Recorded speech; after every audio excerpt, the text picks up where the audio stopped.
Today,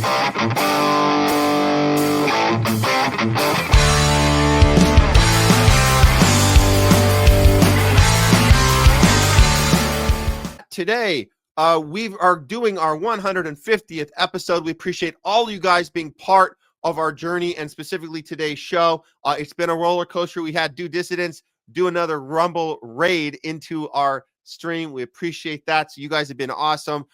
We've had co-host Jay Scott, co-host Craig Pasta Jardula going through a bunch of happenings. The Candace Owens claiming she's on the death squad Israeli hit list. We looked at that. We've been looking at the Marjorie Taylor Greene basically throwing in the towel, but sticking it to the two-party duopoly, something that the squad and the AOCs could never do. She actually did it. We talked about the Ukraine 19-point plan. Is this a thing? Is it not? A lot of these CDC updates, a lot of bad news in the RFK arena, aside from her cousin getting terminal cancer. We know who is multi-vaxxed, by the way.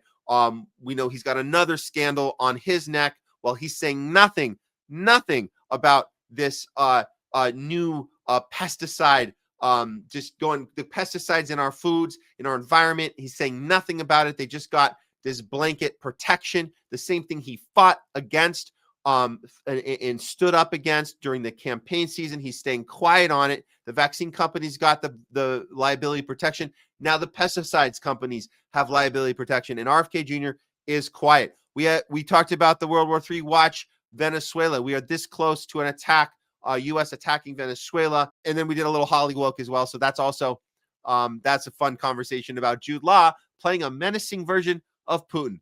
We'll see how many people are actually going to see that film. But let's see what you guys have to chime in on here. I like this from Citizen Pendejo. This is good. Give yourself some credit. Matt, Jay, Pasta, Garland, and you, along with most of your audience, have figured it out. The only way out of this mess is building a new party. That is great. That is what we're talking about. And I think we made some improvements with Craig Pasta. He's been down this third party road a lot more times than me and Jay have, and Garland as well. But he's saying there might be some credence to the We the People. There might be something there. And it's good to hear someone like Craig Pasta say that, because I know he was more on the fence about it months ago. Now things are changing. We're getting so much more momentum with this party, and it's something to look at because it definitely brings people together like we've never seen before. No more party lines, no more reds and blues, just challenging power and doing it in a way that holds elected officials accountable. There's a total transparency system locked in with this party, We the People. So it is the only way. Without it, what else do we have? We have total revolution, I would say, where we tear down the whole system. That's it. So that would be the plan B to this plan A, Citizen Pendejo. The plan B would be if we have nothing left, then we revolt, we take to the streets, we tear the whole thing down, tear it down, as they say. So yeah, that's that. So love this. We know this. Thanks for this, child of God. AOC is Obama 2.0. Ma'am Donnie is Obama 3.0. I would have thrown Bernie in there, but Bernie never really won his campaign that he was running as the populist on. He just kept saying he was going to take on the establishment, take on whatever. He had a whole list of things he was taking on. The oligarchy, right? We're going to take on the oligarchy. I don't know. Maybe we should throw him in there just for fun to show that these are the same theater piece over and over, from Obama to AOC to Bernie to Mamdani, 3.0, 4.0, Obama. It's the same thing over and over again. Absolutely. Oh, look at this. Citizen Bendeo says the third party, baby. MGT is planning on running as third party. I haven't heard that. I haven't heard her saying anything about running yet, but I wouldn't be surprised if she decides that. I think it's a bit early. I think she's staying low key on this. We'll see. We'll keep an eye on her. Or we'll see if we can try and recruit her for We the People. That would be interesting. I think we need to give her a little time to get out of her seat first, get through the holidays. We'll check back in with her maybe, a month into next year. We'll see. Maybe after we're well into January. We'll see how she's doing at that point. Okay. What else we got here? Oh, that's funny. Space Jews. Thanks for that, Rupert Fellows. This is that's the reference to the Dave Chappelle joke. But no, this is the a tactic. They take a legitimate claim or concern or question, and then they label it something crazy so they can write it off. And that's where the whole QAnon thing came from. We're talking the whole Pizzagate, talking about legitimate, substantial evidence that needs to be looked at. But they write it off. They come up with a term that makes the person asking the question seem crazy. So that's what we saw with Marjorie Taylor Greene, with space lasers. We saw, and this space juice. Just put space with anything, and you're certainly going to get a reaction of cuckoo, nutty, space Jews. Yep, exactly. Okay, we know. We got it. Background distraction. We got it. Thanks for letting us know. And this is a reference to Craig wearing the glasses to protect himself from the strobe light. He was partying it up a little because I did the tie. He said, we'll throw on the little sunglasses and chill, have a, make it more of a party vibe. But we get it. We know it was a little bit much with the strobe light. So all good. All good. Okay, this is from Animas. I appreciate this one. MTG quit on purpose. She just wants to shiv the Republican Party, and she's hoping that her district is won by either an independent or Dem, and she probably will help anybody against a Republican. Okay, that's we know she quit on purpose. Can't argue that.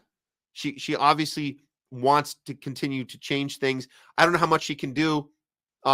She might campaign for someone, she might not. We'll see. We'll keep an eye on it.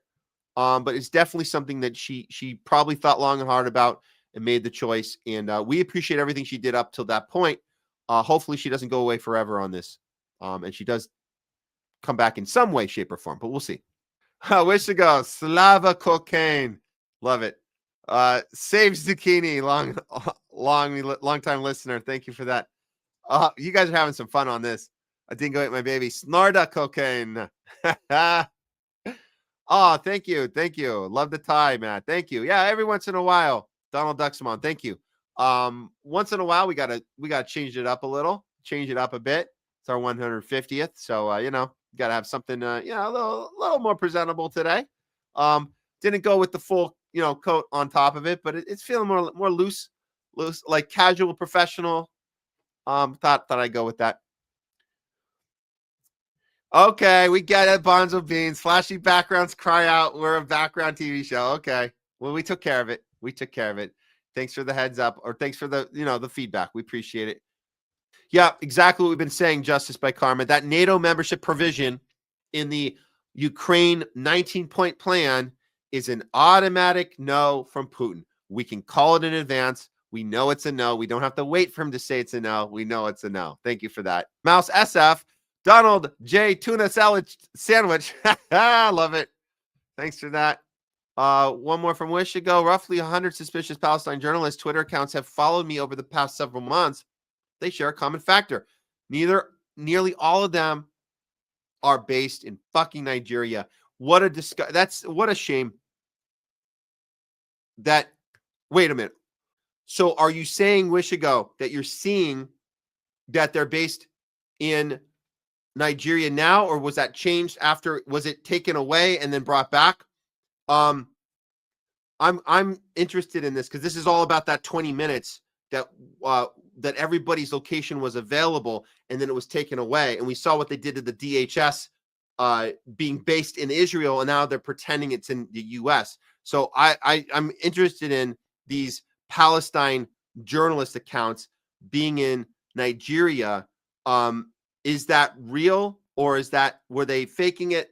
We got to look at that. But this is the kind of thing that happens when Elon goes and messes with his platform and says, we're gonna give you more transparency. Are you? Because we just found out more shit that you guys were being diabolical about. So that's really what's learned here. And I haven't had a chance, to be honest. I admit I haven't had a chance to go through and sweep through all of this. We looked at the DHS one, and that one stuck out. So we did feature that earlier in the show. But I'm sure there's so many other ones that popped up, went away. People are being accused of conspiracy theorists about them. We'll see. I don't know how much bait and switch they did on this, but we need to look at it now. But the point is, and this point wasn't made before, but we need to look at the state we're in where our locations are going to be important to who? Who are our locations? They can protect their locations. They can change theirs out. They can pretend the DHS isn't located in Israel. Okay. Swap it out like we never saw it. But what is this? What is the real problem here? The real problem is our locations being seen. If we're reporting on the war machine, if we're reporting on Israel crimes, if we're reporting on U.S. imperialism, are they going to find where we are putting these posts up? Are they going to come for us and they know our exact location? That's really the story here. I think others, aside from all the fake bot accounts and the fake switch out DHS accounts and all the ones like, oh, we had a temporary glitch. The real story here is they did this not to give transparency to us about them, the transparency so they know more about us and where we're located. And that is the thing we should all be concerned about. Thanks for that. We should go. And I have to look closer at that right now. Kurt Boss, the UK's even worse than this. We're talking about the mass surveillance making Orwell look like a kid's book. Yeah, it's pretty bad. The surveillance state is pretty effing bad. And we said earlier, it is the hill we should be dying on. I think I like this meme. I'll put this back up. You guys missed it before. The digital ID hill. Share this one out, guys. If you haven't seen it, share this out. You want to grab it. This is the hill. This is the hill. And this is for everyone.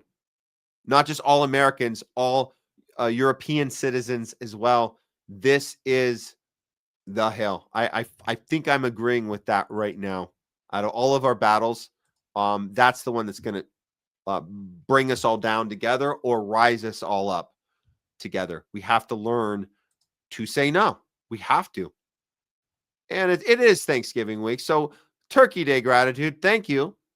Seven Sword Mary. Thank you for that. And a Louie. Very cool. Very cool.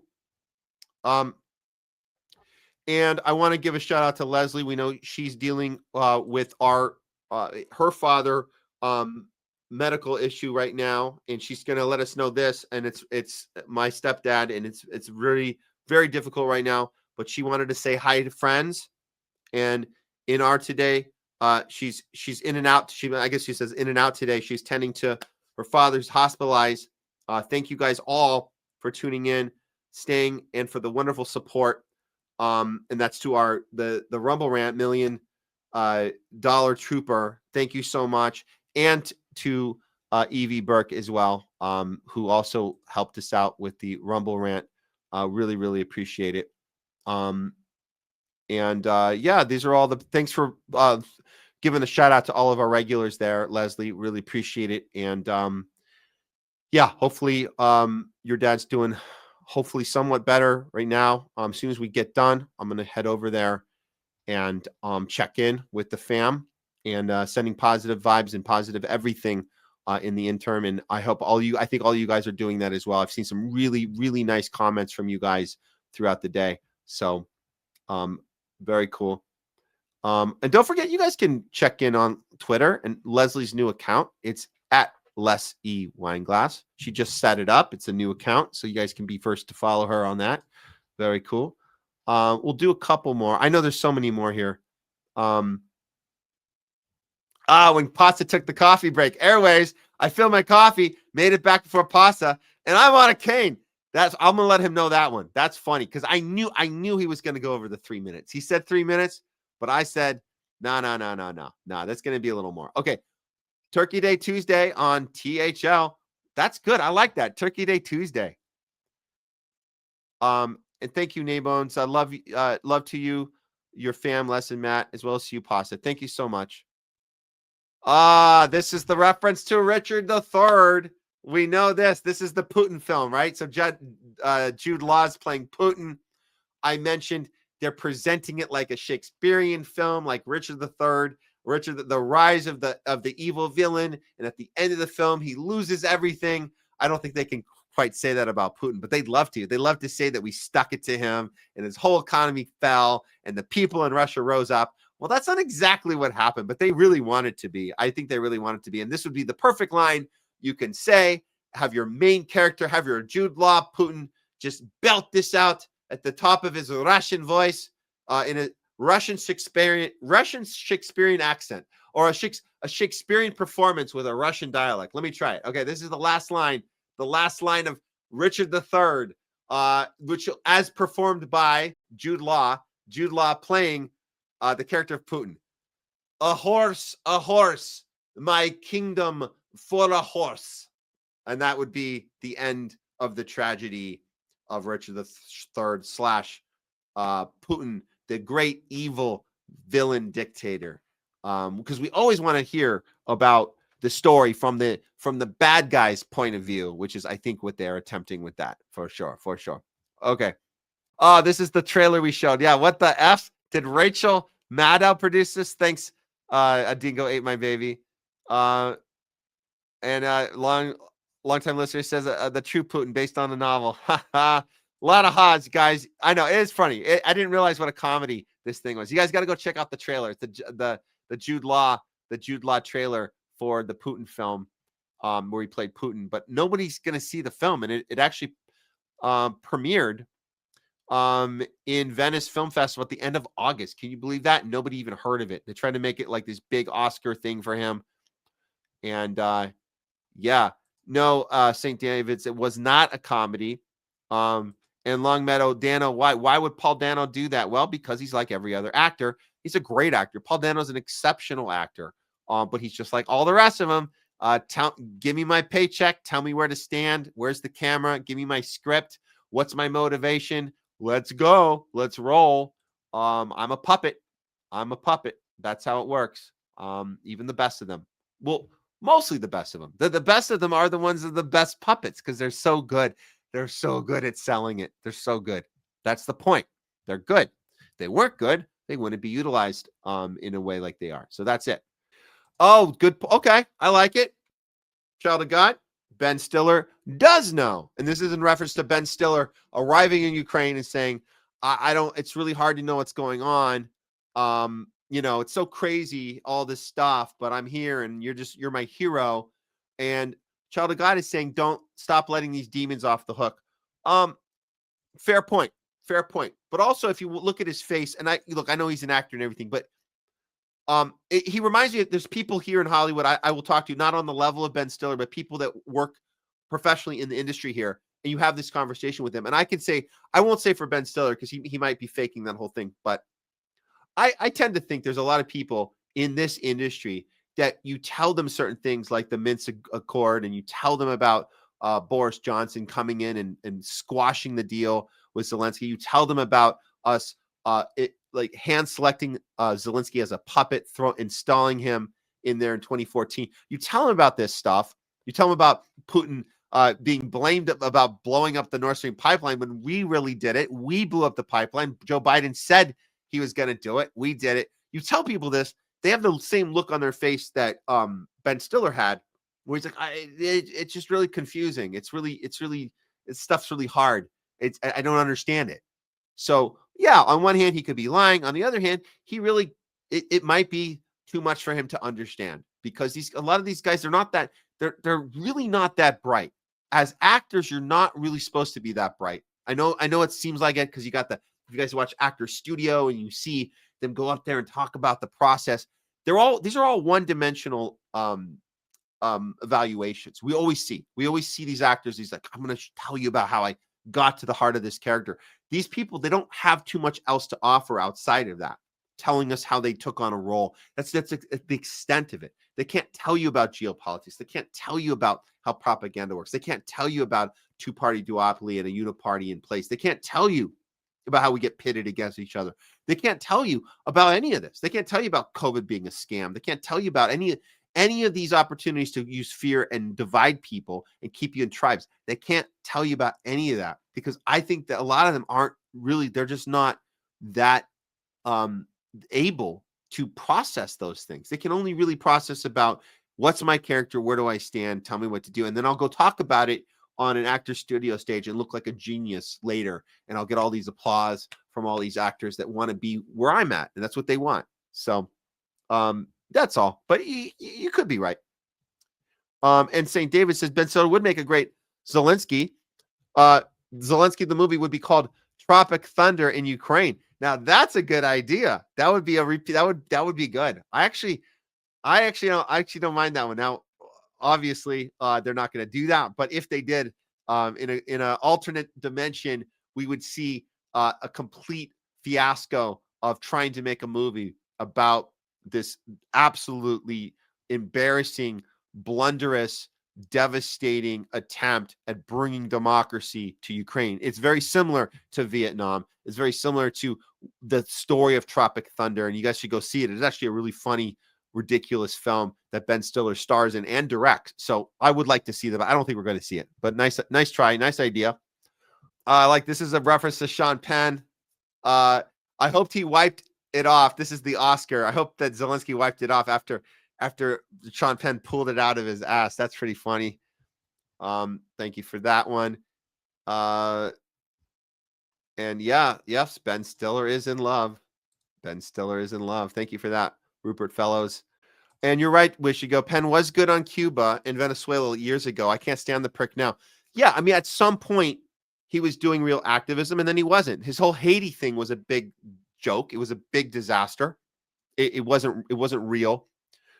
But earlier, yes, his Cuba, working Cuba and Venezuela, yes. And then there was a point where it wasn't good. And so you have to look for that. What point did he change? What point was the CIA scoop him up and say, you're ours now? When did that happen? It's a good question. We should look closer at that. But there was a distinct change in him. And you look at his later stuff with Haiti, and you look at his later stuff, anything after that, all his Ukraine crap, it's all been nonsense. Total psychopath. We want nuclear annihilation, going on Sean Hannity, talking about, hey, man, we don't have much in common, Sean Hannity and Sean Penn. But one thing we do agree on is we got to stick it to Putin and nuke the shit out of Russia. And they high-five. They literally were this close to high-fiving about nuking Russia and showing that we're not a bunch of pussies. That's Sean Penn. And I don't know. I also don't know where we lost him. I don't know. Yep, that's right. Freedom isn't free. Freedom fries, however, those are $1.75, and it's $2.50 for the large. If you guys remember the Freedom fries, which rolled out somewhere around 2001, 2002, get us all pumped for the war on terror and the Patriot Act and Homeland Security and all the rest that came with it. 1 million dead Iraqis and an illegal torture program, and eventually the drone program that Obama whipped out. So all of that was awesome. And it started with the Freedom fries. So thank you for that, engraved casings. Really appreciate it. And come on, free the turkeys. Free the turkeys. Thank you, Rupert Fellows. Thank you for that. A quote from Chatter X. We'll put this one up here. This is a Henry Kissinger quote. I don't see why we need to stand by and watch a country go communist due to the irresponsibility of its people. The issues are much too important for the Chilean voters to be left to decide for themselves. Of course, they can't decide for themselves. We have to. And that is Henry Kissinger, the essence of U.S. imperialist policy. Thank you so much for that, Chatter X.